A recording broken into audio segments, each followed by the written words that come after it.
தூத்துக்குடி ஆழ்வார்தோப்பு சுடலை மாடசுவாமி கோயில் கொடை விழாவை முன்னிட்டு நள்ளிரவில் சாலையின் நடுவே பக்தர்கள் சாமியாடி வழிபாடு நடத்தியதால் பரபரப்பு ஏற்பட்டது. 50 ஆண்டுகால வழிபாட்டு இடம் சாலை விரிவாக்கத்திற்காக கையகப்படுத்தப்பட்ட நிலையில் தங்களது பாரம்பரிய நம்பிக்கைக்காக அதே இடத்தில் பூஜைகளை நடத்தினர். இதனால் அவ்வழியாக வந்த வாகனங்கள் மாற்றுப்பாதையில் திருப்பிவிடப்பட்டன.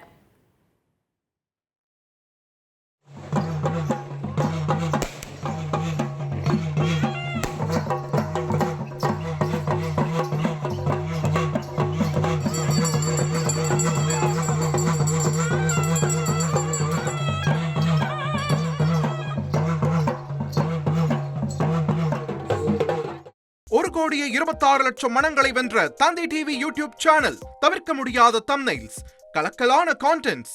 நீங்களும் இந்த குடும்பத்தில் இணைய இப்பவே சப்ஸ்கிரைப் பண்ணுங்க. அசுரபலம் கொண்ட எங்கள் டிஜிட்டல் கரங்களில் உங்கள் விளம்பரங்களை சேர்க்க வாட்ஸ்அப் பண்ணுங்க. 893988883778. Email advttv@dttv.in.